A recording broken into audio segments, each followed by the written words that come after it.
हेमंत, जिसको पहचानना आपके लिए कोई मुश्किल बात नहीं होगी, इसलिए कि ये आसाम के सीएम हैं और ये मुसलमानों से इस कदर नफरत कर रहे थे, इस कदर नफरत करते थे अपने बयानों के जरिए, अपनी स्पीच के जरिए मेरे दोस्तों, मेरे अजीजों, जिससे मुसलमानों को बड़ी मुश्किलों का सामना करना पड़ रहा था। लेकिन उठ गया सुप्रीम कोर्ट का डंडा। हाँ मेरे अजीजों, इसमें जमीयतुल उलमा ने एक बड़ा किरदार निभाया है और उनके जो एडुकेट लोग हैं उन्होंने एक बड़ी अपील सुप्रीम कोर्ट में की है।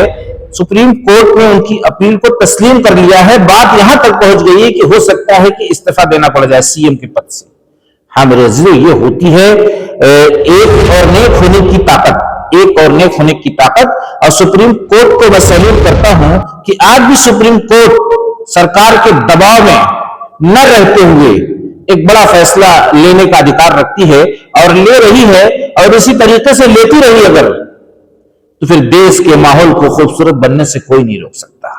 हाँ, ये अक्सर मुसलमानों को, आसाम में रहने वाले मुसलमानों को और दीगर मुसलमानों को भी बड़ी बड़ी टिप्पणी करते थे, जबकि ये अपने मजहब की किताबों को अगर पढ़ते तो इनका मजहब इनको सिखा देता, समझा देता कि एक इंसान के साथ नहीं बल्कि एक बिल्ली के साथ कैसा किरदार निभाना है, एक कुत्ते के साथ कैसा किरदार निभाना है, ये उनकी किताबों में मिल जाता है। इंसान तो अशरफुल मखलूकात है, इंसान तो अशरफुल मखलूक, सबसे बेहतरीन मखलूक, सबसे बेहतरीन अगर कोई जानदार चीज है तो वो इंसान है।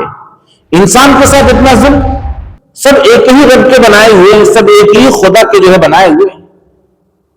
आप अपने हिसाब से अपने धर्म को मान रहे हैं, हम अपने हिसाब से अपने धर्म को मान रहे हैं।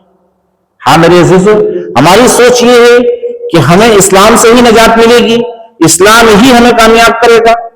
आप अपने धर्म के हिसाब से चल रहे हैं, हम कुरान हदीस के मुताबिक चल रहे हैं, आप गीता, रामायण और बहुत सी किताबें उनके हिसाब से चल रहे होते अगर, तो ये दिन ना आता जो आप कर रहे हैं। आप कहते हैं कि मुसलमानों को पाकिस्तान भेज दो, आप कहते हैं कि मुस्लिम लड़कियों से शादी करो, ऐसे बहुत से जो है फोटो जो मैं लगा रहा हूं स्क्रीनशॉट करके मेरे दोस्तों, जिसको आप पढ़ने की कोशिश करिए। और एक बहुत बड़ी खुशी देश के अंदर ये हो सकती है कि जब इस तरीके का सुप्रीम कोर्ट से फैसला आएगा तो गलत टिप्पणी और गलत भाषण लोग देना बंद कर देंगे और देश हमारा शांति की तरफ, मैंने कल बताया था ना कि सबसे बड़ी कामयाबी देश की ये हो सकती है कि हमारा देश भाईचारा की तरफ चला जाए। हम समझते हैं कि हमारे देश के अंदर अमेरिका की कोई चीज लॉन्च हो जाए, अमेरिका उठकर हमारे देश में चला आए, ये हमारी कामयाबी नहीं है। हमारी कामयाबी तो झोपड़ों में रहते हुए एक दूसरे के दुख में, चाहे वो किसी भी बरादरी का हो, उसकी मदद करने के लिए हम खड़े हो जाएं, रात हो या दिन हो, ये सबसे बड़ी कामयाबी है देश की। हाँ मेरे दोस्तों, बात तो बहुत लोगों को कड़वी लगेगी, लेकिन सच्चाई और हकीकत यही है। और हम सबके रब की खुशी इसी में है, हम सबके रब का फैसला यही है कि तुम एक दूसरे की मदद करने वाले बन जाओ। तुम किसी के महलों और किसी के टेक्नोलॉजी के एतबार से, पैसों के एतबार से, ताकत के एतबार से किसी को बढ़ता हुआ देखकर उसे कामयाब न समझना। कामयाबी तो असल वो है कि तुम एक इंसान के लिए मर मिटो, उसकी मुसीबत में उसके काम आ जाओ, उसके दुख और दर्द को समझने वाले बन जाओ, ये सबसे बड़ी कामयाबी है। तो मेरे दोस्तों, मेरे अजीजों, जमीयत उलमा ने जो बड़ा कदम उठाया, इनकी मदद करने की जरूरत है, इनका साथ देने की जरूरत है। हिंदू मुसलमान मिलकर अगर ये कदम उठाएंगे, जैसा कि दीपक भाई ने जो एक बड़ा कदम उठाया, तो इंशाअल्लाह एक वक्त ऐसा आएगा कि हमारे देश को खूबसूरत बनने से, हमारे देश का माहौल खुशहाल बनने से कोई नहीं रोक सकता, कोई नहीं रोक सकता मेरे अजीजों। लेकिन इसमें हम सबको मिलकर एक बनना पड़ेगा। ऐसे ऐसे हिंदू भाई निकल कर आ रहे हैं इंसानियत का सबूत देने के लिए मेरे दोस्तों, जिसको देखने के लिए मेरी आंखें तरस गई थी। और ऐसा लग रहा था कि ऐसे लोग नहीं है देश के अंदर, लेकिन दीपक के बाद एक हड़कंप बरपा हुआ और इंसानियत का सामना करना नसीब हुआ और इंसानियत खुलकर सामने आई। इसलिए मैं आपसे रिक्वेस्ट करता हूं कि इस तरह के भाषण, इस तरह की स्पीच देने वालों को, चाहे मुसलमान की तरफ से हो चाहे हिंदू भाई की तरफ से हो, रोक लगनी चाहिए। इसलिए कि मजहब नहीं सिखाता। अगर हम दुनिया में आए हैं, किसी धर्म को फॉलो कर रहे हैं, तो उसकी किताब हमें पढ़नी चाहिए ना कि मजहब ये कह रहा है कि तुम जो है दूसरी मुस्लिम लड़की से शादी कर लो, ये मजहब कह रहा है। ये इस्लाम कह रहा है किसी मुसलमान को कि तुम हिंदू लड़की से शादी कर लो, निकाह ही नहीं होगा। अगर एक मुसलमान किसी हिंदू लड़की से शादी कर ले तो उसकी शादी होगी ही नहीं। और हिंदू अगर मुसलमान से कर ले रहा है तो उसको हो जा रही है, उसको किताब की तालीम नहीं है, उसको अपने धर्म का नॉलेज नहीं है। इस्लाम कह रहा है कि जब तक दोनों मुसलमान नहीं होंगे निकाह नहीं होगा।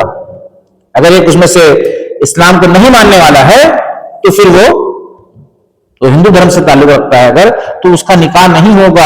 और हम कह रहे हैं कि मुस्लिमों को अपने मुस्लिमों के साथ अपनी शादी कर लो या मुसलमानों की लड़कियों को भागा कर लो, ये हेमंत की बात नहीं है। ऐसे बहुत सी भाषा मैं सुन चुका हूं, स्पीच सुन चुका हूं, तो शादी तो वही नहीं है, हराम औलाद पैदा होगी। अगर देखा जाए जो मजहबी कानून है कि इसके मुताबिक ही निकाह हो सकता है। अगर एक मुसलमान लड़का एक मुस्लिम गैर मुस्लिम लड़की को ला रहा है तो उसकी शादी तो हुई नहीं, उसके साथ जितना भी बैठे उठेगा सब हराम है। अगर औलाद पैदा होती है तो वो भी हराम है। तो पता ही चला कि तालीम न रहने की वजह से, मजहब की तालीम न रहने की वजह से ये दिन देखना पड़ रहा है।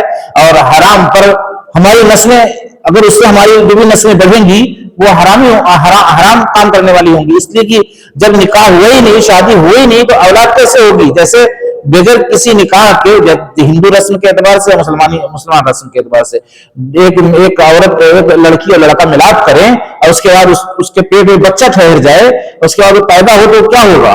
तो जब ये दोनों धर्म में इस तरीके से निकाह होगा ही नहीं तो बच्चा क्या होगा?